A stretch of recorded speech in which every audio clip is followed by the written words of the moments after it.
hermanos, una dicha para mí. Estoy muy agradecido por la oportunidad que Dios me da de poder compartir su palabra con todos ustedes. Estoy agradecido con Gilbert, con el hermano Jesús, por la invitación. Es de sumo gozo. Le decía que me causa mucha felicidad estar aquí. De verdad, estoy muy contento de ver su iglesia, de verlos ustedes. Yo los sigo por Instagram y por YouTube. Siempre estoy pendiente de lo que hacen y veo que Dios está haciendo cosas maravillosas con ustedes. Y cuando lo veo por internet, yo le decía a Gilbert, pensé que el lugar era como más pequeño, pero está hermoso y de verdad felicito lo que están haciendo. Mi nombre es Jorge Farías, para que lo que no me conocen. Por la bendita gracia de Dios soy pastor de la Iglesia Cristiana La Roca Caracas, como dijo mi hermano Gilbert. Vine con mi esposa, esta maravillosa mujer que se llama Francis Trejo, está por acá. Y Dios nos ha dado la dicha de poder tener dos hijos que son un milagro, y digo que son un milagro de manera literal, porque mi esposa, según los mejores médicos de este país, no podía concebir, pero bueno, ya ven que sí fue, sí pudo. Después le puedo echar bien el cuento de eso, es una buena historia. Pero nada, mis hermanos, estoy de verdad muy agradecido. Gracias por recibirme, por permitirme compartir lo que Dios ha dispuesto que veamos el día de hoy. Y entrando en materia, quisiera que por favor me acompañaran al libro de Colosenses, capítulo 3. Vamos a seguir adorando a nuestro Dios con la exposición de su palabra y con la atención que ustedes puedan prestar a ella. Amén.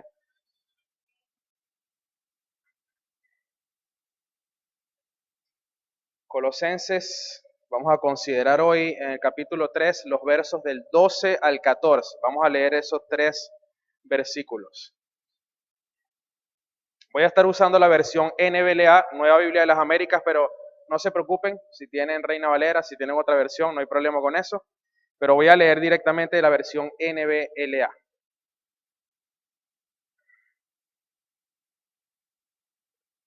Vamos a leer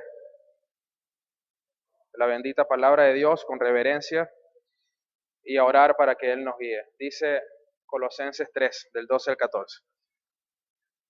Entonces, ustedes como escogidos de Dios, santos y amados, revístanse de tierna compasión, bondad, humildad, mansedumbre y paciencia, soportándose unos a otros y perdonándose unos a otros si alguien tiene queja contra otro.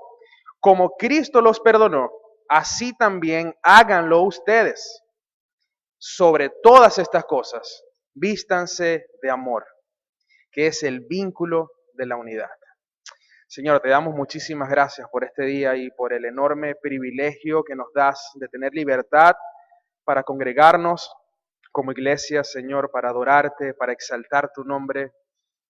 Gracias te damos, Señor. Yo quiero pedirte que seas tú tocando los corazones, abriendo las mentes, Señor, transformando vidas por medio de la exposición de tu santa palabra, Señor. Ayúdanos, danos la sabiduría, el discernimiento necesario, Señor, para entender tu bendita revelación. Ayúdanos el día de hoy, Señor. Bendice a tu iglesia. En el nombre de Jesús. Amén y amén. Mis hermanos, todos nosotros en nuestro día a día, cuando nos levantamos de la mañana, normalmente ya tenemos algunas cosas que hacer. Tenemos algunas actividades, tenemos cosas que atender, tenemos rutina.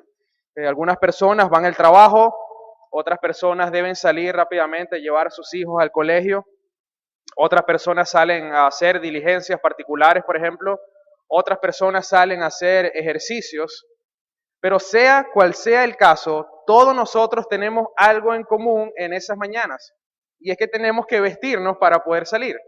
No creo que nadie salga de su casa sin estar vestido. Espero que no. Sería un poco inapropiado y bastante raro, ¿verdad? De modo que lo normal es que todos nosotros nos coloquemos una vestimenta, nos coloquemos un atuendo dependiendo de la ocasión que vayamos a tener. Todos nos levantamos, vamos al baño, tomamos una ducha, tenemos nuestro desayuno y nos vestimos y salimos a hacer lo que tengamos que hacer. Los que van a ejercitarse, pues seguramente se colocarán unos shorts, un mono, una franela deportiva y sus accesorios de ejercicio y salen a hacerlo. Los que van a trabajar, pues si es una oficina, por ejemplo, se colocarán pantalones de vestir, en muchos casos corbata y saco si es necesario, o si es algún otro trabajo, pues tendrán un atuendo en particular para esos casos. Aquellos que van a hacer diligencia y quizás están buena parte del día en la calle haciendo cualquier tipo de actividad, supongo que tendrán una vestimenta un poco más casual, más cómoda para estar en el día. El punto es, mis hermanos, que todos vamos a colocarnos un atuendo dependiendo de cada ocasión. Pues del mismo modo, Pablo aquí está exhortando a nuestro texto de hoy acerca del atuendo que deben tener todos aquellos que han sido escogidos por Dios, que han nacido de nuevo. O en otras palabras, todos aquellos que son cristianos, que dicen ser hijos de Dios. En nuestro texto podemos ver un imperativo clave que es el que debe ser atendido a detalle. El llamado de Pablo es a que los creyentes se vistan con un atuendo necesario para una ocasión en particular. Y en este caso, esta ocasión particular es nada más y nada menos que nuestra vida como cristianos, nuestro día a día, nuestro caminar. Por eso el título del sermón de hoy es El atuendo necesario para la ocasión. El atuendo necesario para la ocasión. Todos elegimos un atuendo dependiendo de cada ocasión. Pues en este caso, la ocasión, como ya dijimos, es nuestra vida como creyentes, nuestro caminar. Y Pablo va a decirnos cuál es entonces ese atuendo que debemos tener para caminar en nuestra vida como hijos de Dios. Y este atuendo tiene una particularidad, y es que debe ser un atuendo diario y continuo, un atuendo que debemos tener siempre puesto en toda nuestra vida como creyentes. No es algo que vamos a colocarnos algunas veces y luego lo tiramos a la basura y luego lo colocamos otra. Es un atuendo que debe estar siempre con nosotros. Porque una vez que nosotros confiamos en nuestro Señor Jesucristo, nos convertimos en nuevas criaturas y empieza en nosotros una nueva vida. Esa nueva vida Dios la irá perfeccionando hasta el día que Cristo Jesús vuelva. Y durante esa vida, pues es vital que todos nosotros estemos revestidos con esto que nos dice nuestro texto. Pero el apóstol aquí no está hablando necesariamente de un tipo de ropa en particular, sino que la idea va dirigida más bien a que los cristianos deben vestirse de un carácter correcto.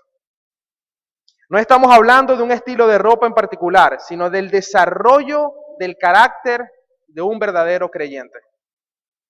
Cuando nosotros revisamos el contexto literario que nos provee este capítulo 3, como pudimos leer al principio, podremos notar que Pablo empieza hablando de la importancia de que los creyentes estén interesados en buscar las cosas de arriba, que tengan el enfoque correcto, en que pongan su mirada en las cosas de arriba.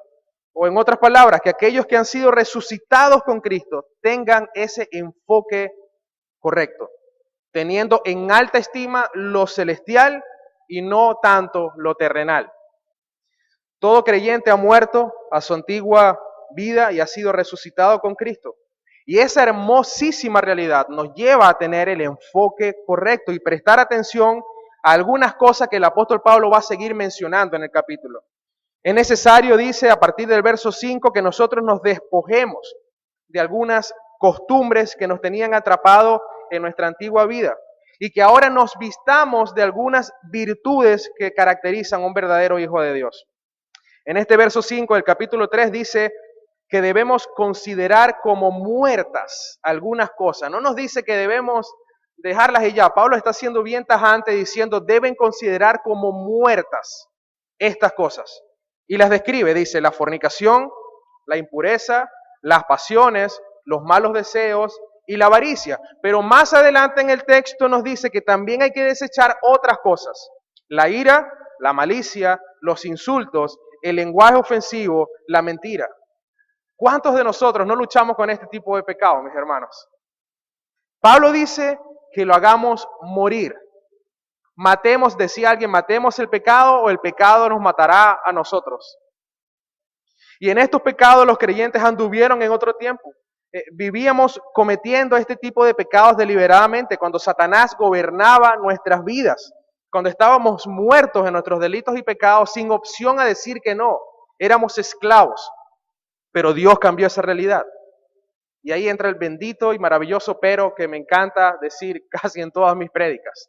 el pero más glorioso de las Escrituras. Dios cambió esa realidad cuando envió a su Hijo a morir por el perdón de nuestros pecados. Dice Efesios capítulo 2, 4 al 5, pero Dios, que es rico en misericordia por causa del gran amor con que nos amó, aun cuando estábamos muertos en nuestros delitos, nos dio vida juntamente con Cristo. Por gracia, ustedes han sido salvados. Cuando nosotros vivíamos desordenadamente, alejados de Dios, enemistados con Dios, siendo objetos de la ira de Dios, en el momento justo, Él nos dio libertad. Él quitó las cadenas que nos esclavizaban al pecado. Esas cadenas fueron rotas una vez y para siempre en la cruz del Calvario, gracias a nuestro Señor. Ahora, gracias a esa libertad que obtuvimos por medio de nuestro Señor, es que ahora nosotros sí tenemos la capacidad de desechar esas cosas que Pablo nos está diciendo en nuestro texto. Ahora sí podemos decir que no al pecado que nos envolvía para ahora poder vivir dentro de la voluntad de Dios y caminar como un hijo de Dios.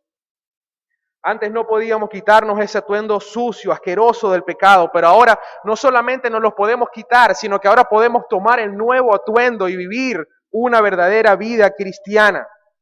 Un atuendo fresco, limpio, puro. Ahora sí podemos colocarnos eso y vivir para la ocasión.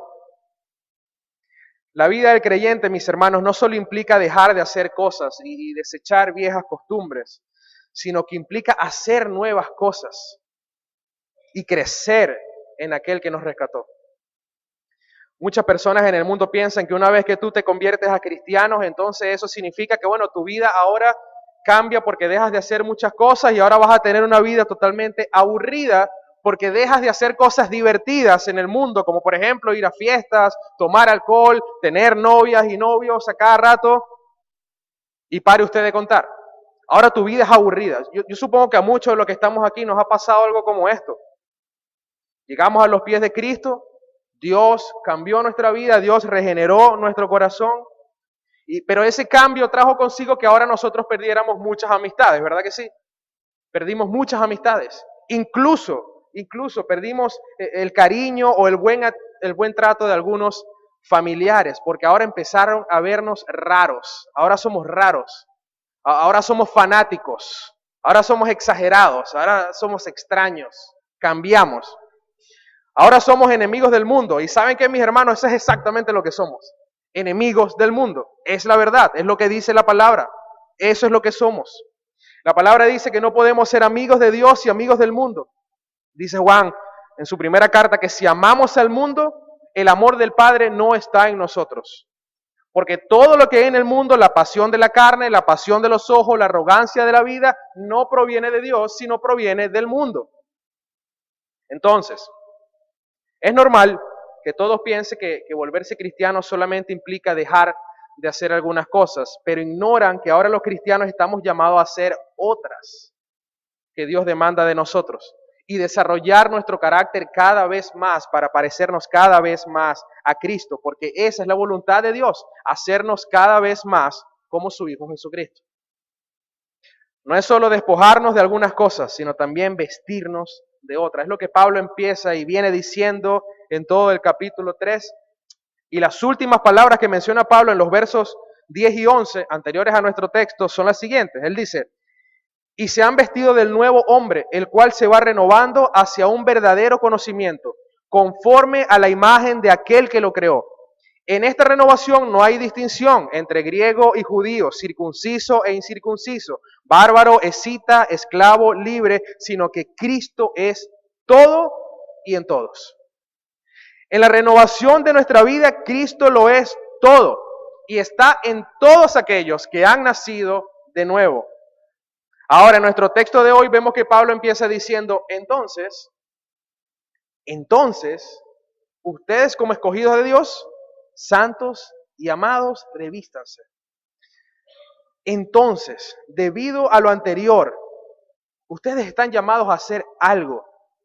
Pero antes de dejarnos ese imperativo importantísimo en nuestro texto, con esta frase de santos y amados, Pablo nos está recordando algo importantísimo. Nos está recordando nuestra verdadera identidad. Él está diciendo, ustedes, los que se han vestido del nuevo hombre, Y ustedes que se están renovando, ustedes han sido escogidos por Dios. Ustedes son santos, ustedes son amados por Dios. Hermanos, estas palabras tienen mucho peso, tienen mucho poder, que los cristianos sepamos y recordemos todos los días de nuestra vida que hemos sido amados por Dios y que somos santos de Dios. Esa verdad debería arder profundamente en nuestro corazón y es algo que deberíamos recordar todos los días de nuestra vida, que Dios nos vio y nos amó y nos hizo santos. ¿Podemos entender la magnitud del haber sido escogidos por Dios? O sea, ¿podemos en nuestra mente finita y limitada entender lo valioso de ser escogido por Dios? Hermanos, si Dios no nos hubiese escogido, ninguno de nosotros estuviera aquí. Y eso es por una sencilla razón, y es porque nosotros no teníamos la capacidad de escoger a Dios. No podíamos escoger a Dios, pero Él lo hizo.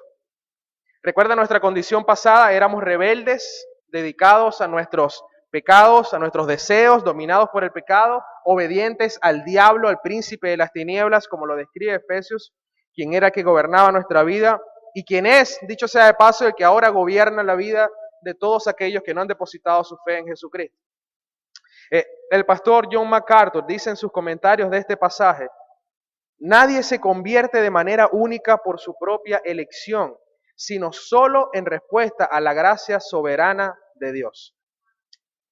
Si Dios no hubiese escogido a su pueblo, entonces nadie en esta vida podría llamarse cristiano. Nadie. Simplemente todos viviríamos completamente alejados de Dios y enemistados con Dios. Pero gracias damos porque eso no fue así, sino que Él, por el puro afecto de su voluntad y en su providencia y su soberanía perfecta y absoluta, decidió escoger a un grupo de personas que ahora son la iglesia, ahora son el cuerpo de Cristo. Hermanos, si tú estás aquí con una fe genuina en Jesucristo, dale gloria a Dios porque Él te escogió. Tú no escogiste a Dios, yo no escogí a Dios, Dios nos escogió a nosotros. Y no porque seamos muy buenos o tengamos facultades increíbles para que Él haya hecho esto. No es que Dios vio a Gilbert, al hermano Jesús, y dijo, oh, este hombre tiene cosas buenísimas, déjame salvarlo, porque Él es muy bueno, tengo que salvarlo. No funciona de esa manera. Dios no me vio a mí y dijo, oh, Jorge, qué buen corazón tiene este hombre, yo tengo que salvarlo. No fue así. No había absolutamente nada que manipulara a Dios para escogernos. ¿Saben qué? Todo lo contrario. Todo lo contrario. Había muchas cosas para que Él no quisiera salvarnos. Pero ¿saben qué? Él nos amó a pesar de lo que éramos. Como dice el himno, mis faltas son muchas, su gracia es mayor. Nuestros pecados eran incontables, pero su gracia fue mayor. Su gracia nos alcanzó. Él así quiso hacerlo. Nos amó y nos hizo parte de Él. Ahora, dice el libro de Efesios en el capítulo 1, que Dios nos salvó con un propósito. Dice, el ser santos, santos e intachables a sus ojos. Dios nos eligió en Cristo antes de toda la creación para que seamos santos. Y esta palabra de santos nos da la idea de ser apartados para Él. Dios nos tomó y nos apartó para Él. Entonces Pablo, recordando a la iglesia esta verdad tan valiosa, dice, bueno, mis hermanos, ustedes que son escogidos por Dios, apartados para Él, santos y amados por Él, hagan lo siguiente, revístanse entonces de tierna compasión, bondad, humildad, mansedumbre y paciencia, sopórtense unos a otros, perdónense unos a otros si alguien tiene queja contra otro, como Cristo los perdonó y nos da el ejemplo perfecto, como Cristo los perdonó, así también háganlo ustedes. Este es el atuendo necesario para la ocasión, la cual dijimos que es nuestra vida aquí en la tierra. Este atuendo, como dijimos, mis hermanos, es necesario tenerlo encima todos los días de nuestra vida, a diferencia de nuestra ropa cotidiana que usamos, que nos la quitamos y la tiramos a la cesta de la ropa sucia y nos colocamos otra, pues aquí no es así. Esta vestimenta en particular debe acompañarnos siempre. Es coherente, es consistente que un hijo de Dios sea conocido por estas virtudes.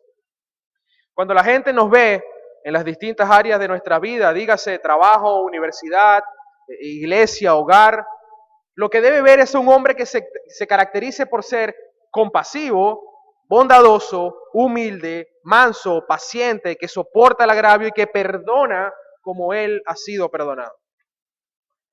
Así que estamos llamados a revestirnos de esto y a tener un crecimiento continuo en nuestro caminar. Hermanos, lamentablemente, hay muchos que utilizan esta vestimenta solamente los domingos por la mañana.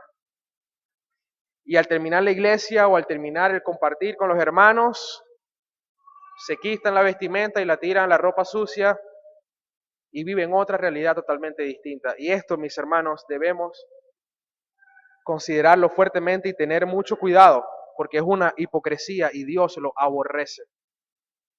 Y yo no estoy hablando aquí en este punto de que tenemos que ser perfectos y nunca errar, porque sabemos que eso es imposible. Queda un remanente pecaminoso en nuestra vida. Si hay algo tan seguro como la muerte, es que vamos a pecar. Téngalo por seguro. Y ¿saben qué? Muchos hermanos de la iglesia no van a tener el mismo crecimiento o el mismo ritmo en estas áreas mencionadas. Seguramente vamos a tener muchos tropiezos en esto porque, hermanos, estamos en un proceso de santificación. En eso es lo que estamos, en un proceso de santificación. Pero, sin duda alguna, lo que sí debemos tener en común es que sea cual sea el ritmo, nuestras áreas de carácter deben ir en aumento. Eso no es negociable. Debe ir en aumento. Preocupémonos de verdad cuando esto vaya en descenso y preocupémonos más aún si ni siquiera tenemos estas vestiduras puestas. Nosotros los cristianos debemos estar vestidos acordes para la ocasión. Es incongruente que seamos cristianos y estemos vestidos de algo que no nos caracterice. Que estemos vestidos de algo que es lo que Dios no demanda en su palabra. Si tú eres un ejecutivo de ventas, por ejemplo, de una transnacional muy importante, tú no puedes vestirte para las reuniones de tu trabajo con un mono y un short y una camiseta, ¿verdad que no? No tiene sentido. Si tú eres un chef profesional, por ejemplo, no tiene sentido que tú te vistas con unas chancletas y un short de playa y algo así raro. No tiene sentido. Si tú eres un surfista profesional, no tiene sentido que tú estés surfeando con un traje y una corbata puesta. No tiene sentido. Ahora, si tú eres un hijo de Dios, no tiene sentido que te vistas de impureza, de malos deseos, de avaricia, de ira, de impaciencia descontrolada. Lo lógico más bien es que te vistas de lo que Pablo está mencionando en este pasaje. Eso es lo lógico, lo común. Las características que Pablo menciona aquí, seguramente la hemos visto en algún otro lugar de la Biblia, ¿verdad? Seguramente pueden pensar en Gálatas capítulo 5 cuando nos habla del fruto del Espíritu. Dice Gálatas 5, 22, pero el fruto del Espíritu es amor, gozo, paz, paciencia, benignidad, bondad, fidelidad, mansedumbre, dominio propio. Contra tales cosas no hay ley. Pues los que son de Cristo Jesús han crucificado la carne con sus pasiones y deseos. ¿Ven lo que dice? Los que son de Cristo Jesús han crucificado. Pablo dice en el capítulo 3, hagan morir esto. Los que son de Cristo han crucificado la carne con sus pasiones y deseos para revestirse del nuevo hombre. Es el fruto del Espíritu el que debe florecer en nuestra vida. Mis hermanos, ¿saben por qué es tan importante este atuendo que debemos llevar los cristianos? Si se lo han preguntado hasta este punto. Y es porque el fruto del Espíritu es justamente el que da evidencia de nuestra verdadera salvación. ¿Cómo sabemos si realmente somos salvos? Por nuestros frutos. Esos frutos son la evidencia de nuestro nuevo nacimiento. Y volvemos al ejemplo anterior. Si alguien ve a una persona con short de playa y unas cholas y una tabla de surf y quizás el pelo así todo medio alborotado, esa persona podría decir, tú eres un surfista. Es lo más lógico. Igual si alguien ve a alguien con un saco blanco y una corbata y un estetoscopio guindado en un hospital, es lógico decir, tú eres un doctor. Pues del mismo modo, si una persona ve a alguien que se caracterice por ser compasivo, bondadoso, humilde, manso, paciente y lleno de amor, inmediatamente podría decir, tú eres cristiano, tú eres un hijo de Dios.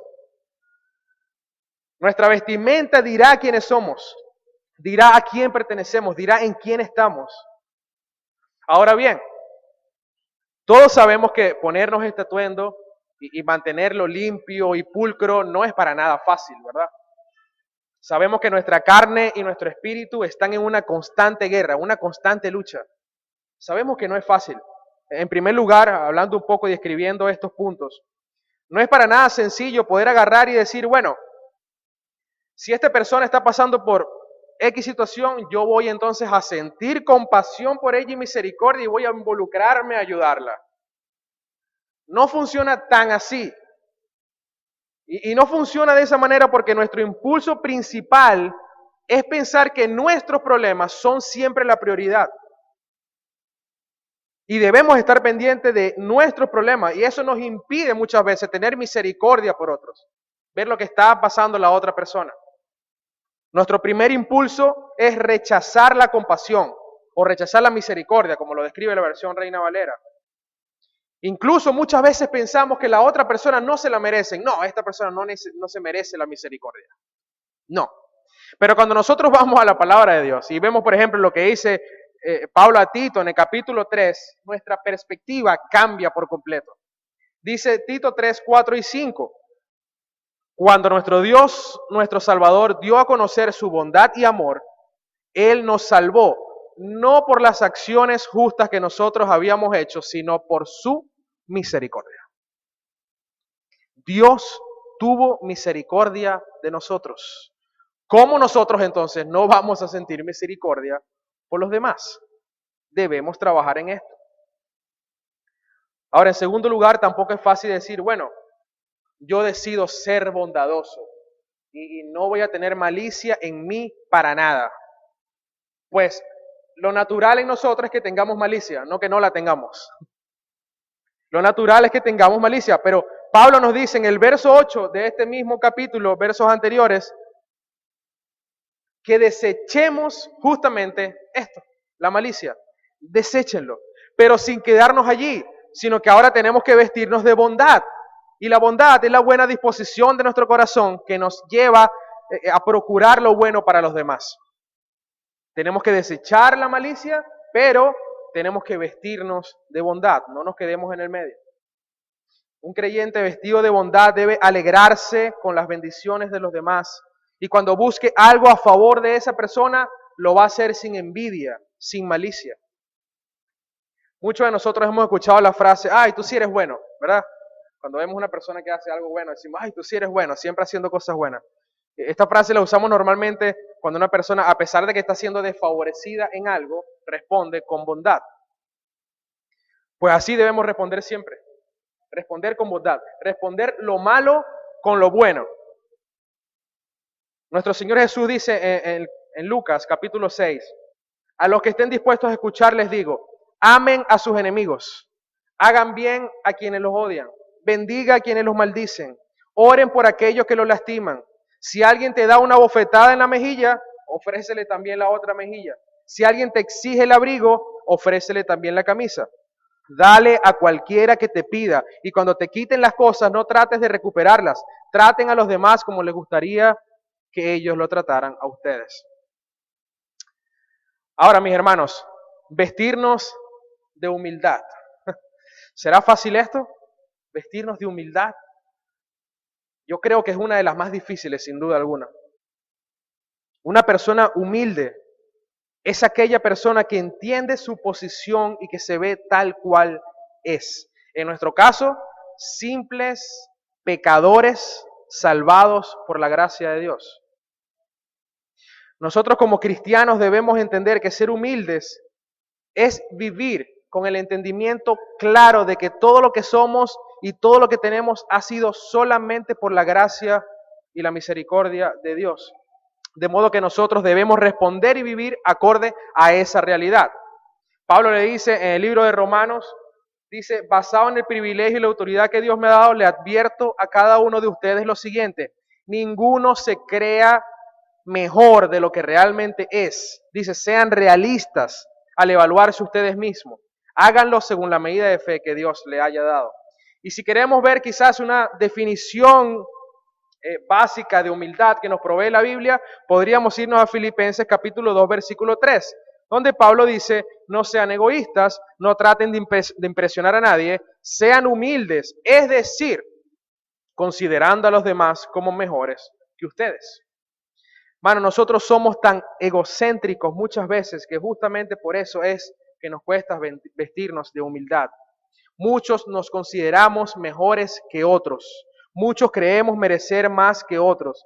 Muchos no buscamos los intereses de los otros, sino nuestros propios intereses. Pero nuestro ejemplo perfecto es nuestro Señor Jesucristo. De hecho, más adelante en Filipenses 2, dice que Cristo renunció a sus privilegios divinos y adoptó la humilde posición de un siervo. Nos deja ver que Cristo, no considerando ser Dios, no considerando sus privilegios divinos, Él bajó y adoptó una posición humilde y vino a este mundo y se humilló en obediencia hasta la muerte y muerte de cruz. Cristo fue humilde, fue perfectamente humilde. Él se interesó por nosotros. Debemos copiar esa humildad. En cuarto lugar, Pablo dice también que debemos vestirnos de mansedumbre.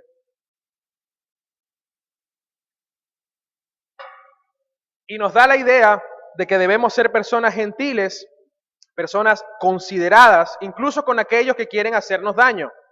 Cito de nuevo al pastor John MacArthur que dice y lo define como la actitud de humildad y amabilidad que se somete con paciencia a pesar de la ofensa, sin deseo alguno de venganza o retribución. Debemos vestirnos de mansedumbre porque debemos imitar a nuestro Señor Jesús, que es manso y humilde de corazón, siempre teniendo a Cristo como nuestro máximo ejemplo. Y por último, Pablo nos dice que nos vistamos de paciencia. Creo que esta es la segunda más difícil de todas. Ser pacientes es tener la capacidad de poder esperar en paz. Debemos poseer la capacidad de poder aguantar incluso en aquellos momentos difíciles de tribulación. Y esto parece realmente difícil porque todos podríamos decir que tenemos un límite de aguante, un límite de soporte. Seguramente muchos hemos dicho o escuchado, bueno, yo soy una persona paciente, yo tengo paciencia, pero yo tengo un límite hasta aquí. Yo soy paciente, pero hasta aquí. Cuando llegan aquí ya me transformo y soy otra cosa. Muchas personas decimos eso. Pero cuando pensamos, hermanos, en cuántas veces nosotros provocamos la ira de Dios y Él tuvo paciencia de nosotros, wow, eso debería llevarnos a reflexionar y a reconsiderar nuestra paciencia. Siendo cristianos, incluso, constantemente provocamos el desagrado de Dios, pero Dios ha decidido ser paciente con nosotros. ¿Será que entonces nosotros debemos ser pacientes con los demás? Hermanos, debemos vestirnos de estas cosas, debemos llevar este atuendo todos los días de nuestra vida y tenemos que hacerlo para tener la capacidad de poder soportarnos unos a otros y de poder perdonarnos unos a otros, como dice el pasaje en el verso 13. Dice, soportándose unos a otros y perdonándose unos a otros si alguien tiene queja contra otro. Como Cristo los perdonó, así también háganlo ustedes. Si nosotros no tenemos compasión, no vamos a ser capaces de soportar. No lo vamos a lograr. Si nosotros no tenemos bondad, ¿cómo perdonaremos a aquellos que nos hacen el mal? Si nosotros no estamos vestidos de paciencia, ¿cómo podremos soportar y perdonar a aquellos hermanos que nos llevan constantemente a situaciones incómodas? Si nosotros no tenemos mansedumbre, ¿cómo podríamos perdonar? Si no somos humildes para entender nuestra posición de perdonados, ¿cómo vamos a inclinarnos a perdonar? Una vez Pedro le preguntó a Jesús, Señor, ¿cuántas veces tengo que perdonar a mi hermano? ¿Hasta 7 veces? Pensando que se la estaba comiendo. ¿Hasta 7 veces? Y Pedro creyó que, bueno, estaba poniendo un número súper alto. Pero Jesús le respondió, ven acá, Pedrito. No te digo hasta 7 veces, sino hasta 70 veces 7. Elevando muchísimo, muchísimo el número de Pedro y dándole la idea de que tiene que perdonar innumerables veces. Y luego de este pasaje que lo vemos en Mateo 18, el Señor da una parábola que ilustra perfectamente lo que estamos hablando. Y aunque el texto es un poquito largo, son 10 versículos, quisiera leerlo porque tiene mucha cabida. Está en Mateo 18, 23 al 33. Miren lo que dice, hermano, presten atención a esto. Por lo tanto, el reino de Dios, el reino del cielo, se puede comparar a un rey que decidió poner al día las cuentas con los siervos que le habían pedido prestado dinero. En el proceso, le trajeron a uno de sus deudores que le debía millones de monedas de plata. No podía pagar, así que su amo ordenó que lo vendieran junto con su esposa, sus hijos y todo lo que poseía para pagar la deuda. El hombre cayó de rodillas ante su amo y le suplicó: por favor, tenme paciencia y te lo pagaré todo. Entonces el amo sintió mucha lástima por él y lo liberó y le perdonó la deuda. Pero cuando el hombre salió de la presencia del rey, fue a buscar a un compañero, también siervo, que le debía unos pocos miles de moneda de plata. Lo tomó del cuello y le exigió que le pagara de inmediato. El compañero cayó de rodillas ante él y le rogó que le diera un poco más de tiempo. Ten paciencia conmigo y yo te lo pagaré, le suplicó. Pero el acreedor no estaba dispuesto a esperar. Hizo arrestar al hombre y lo puso en prisión hasta que pagara toda la deuda. Cuando algunos de los otros siervos vieron eso, se disgustaron mucho. Fueron ante el rey y le contaron todo lo que había sucedido. Entonces el rey llamó al hombre al que le había perdonado y le dijo: siervo malvado, te perdoné esa tremenda deuda porque me lo rogaste, y tú no deberías haber tenido compasión de tu compañero así como yo tuve compasión de ti. Hermanos, ¿no debemos tener compasión de los demás así como Cristo tuvo compasión de nosotros? Como Cristo nos perdonó, así también tenemos que hacerlo nosotros. No es una opción. Tenemos que perdonar como Cristo nos perdonó.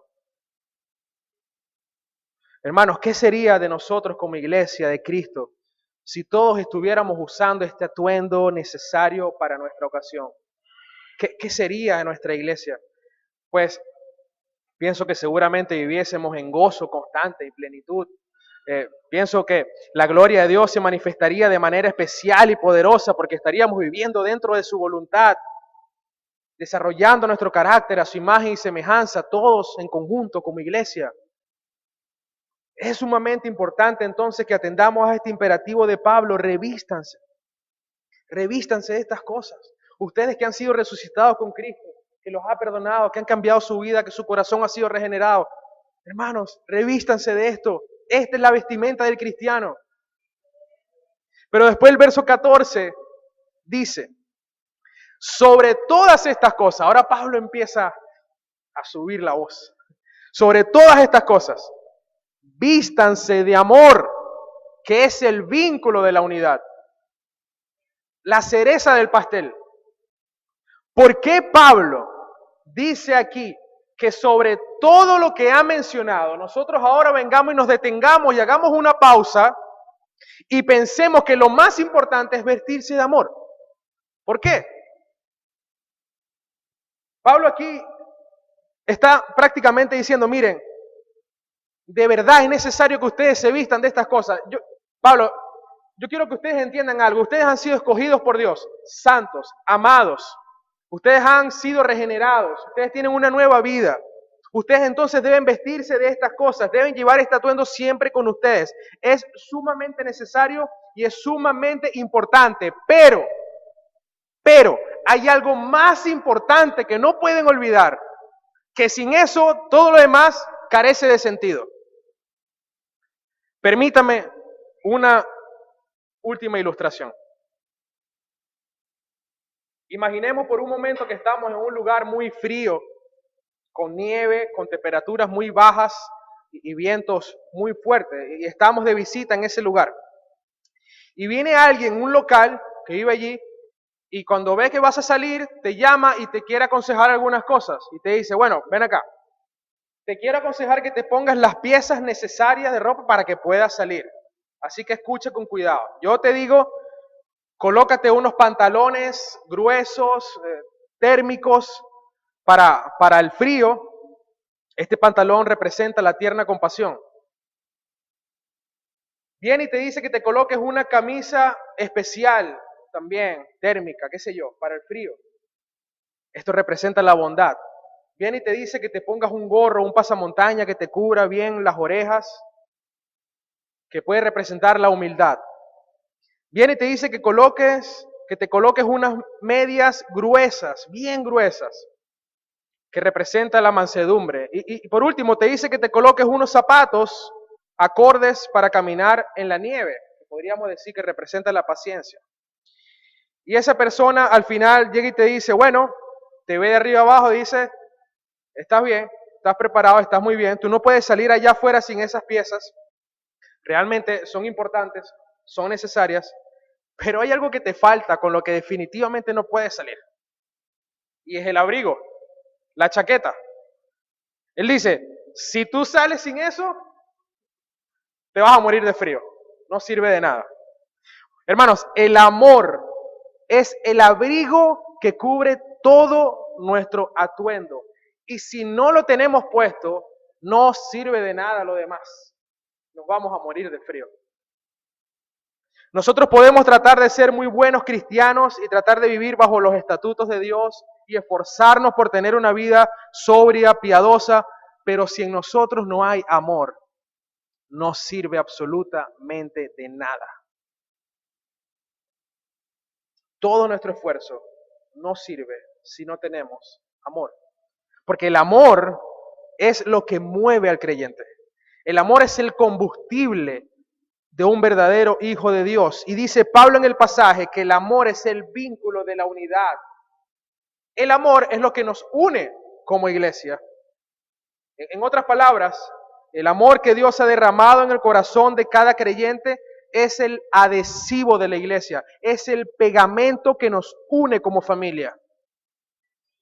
El amor es el vínculo perfecto que nos une en perfecta armonía, dice la versión NTV. Es el amor de Dios en nosotros lo que hace posible que nosotros podamos ser compasivos, bondadosos, humildes, mansos y pacientes. Es el amor lo que hace posible que nosotros podamos atender el mandato de soportarnos unos a otros y de perdonarnos unos a otros. Si no tenemos amor, mis hermanos, no lo vamos a lograr. No lo vamos a lograr. Así que prestemos atención justamente a esto. Por eso Pablo dice, sobre todas las cosas, vístanse de amor.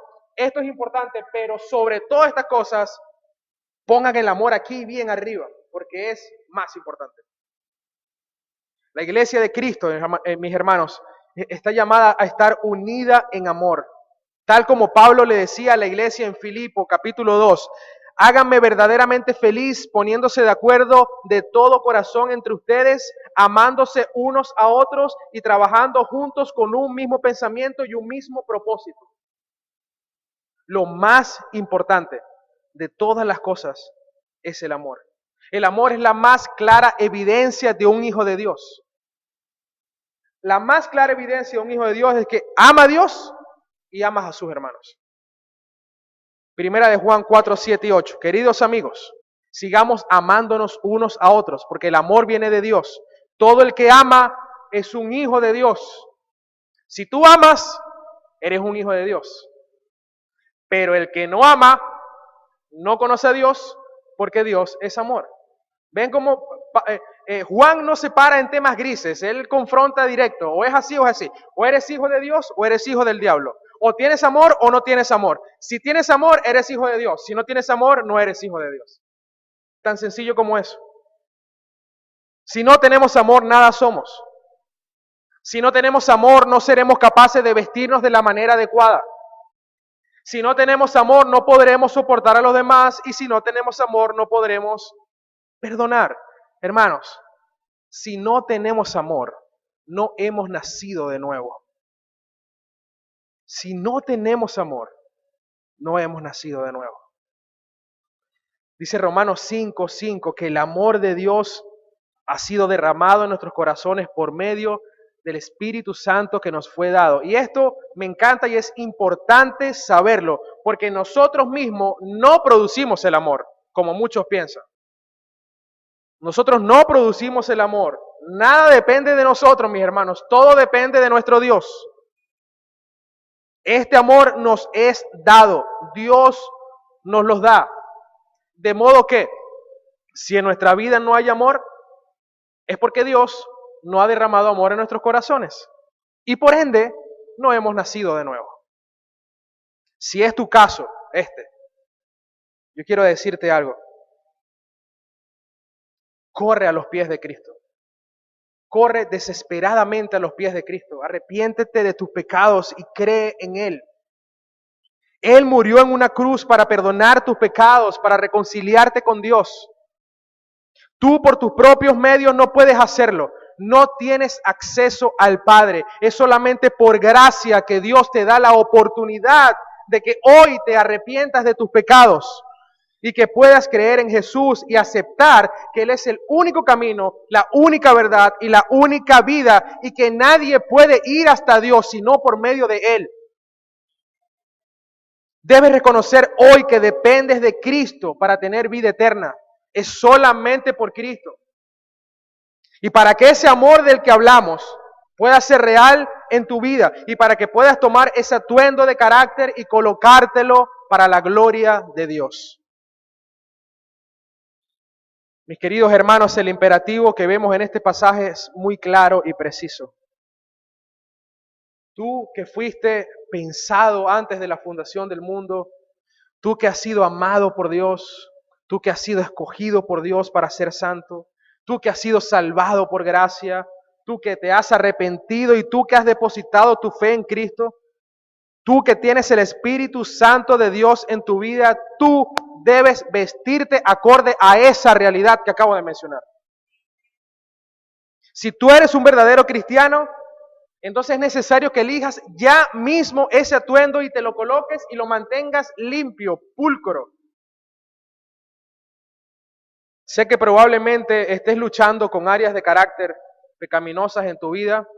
Sé que puedes estar tratando de alejarte cada vez más de la impureza, de la inmoralidad sexual, de las palabras sucias, de los malos pensamientos, de las malas acciones. Sé que probablemente estás intentando hacer eso. Y yo quisiera animarte a que lo sigas haciendo. De verdad es necesario que sigas desechando y haciendo morir todas esas áreas que no caracterizan a un hijo de Dios.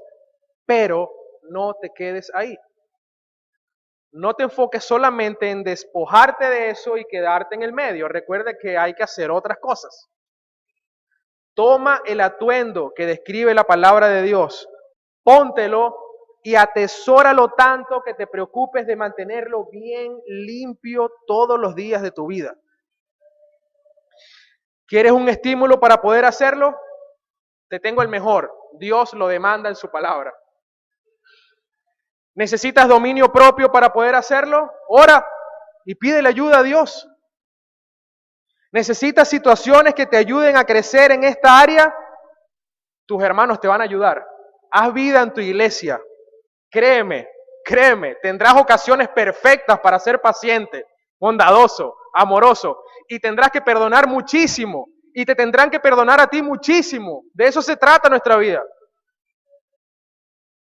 Y por último, pero para nada menos importante, lee y estudia las Escrituras más y medita en ella de día y de noche, porque la Biblia es lámpara a nuestros pies, es lumbrera a nuestro camino y es la que nos va a ayudar a seguir creciendo en todo sentido para parecernos cada vez más a nuestro ejemplo perfecto que es Cristo Jesús. Vamos a orar, hermanos.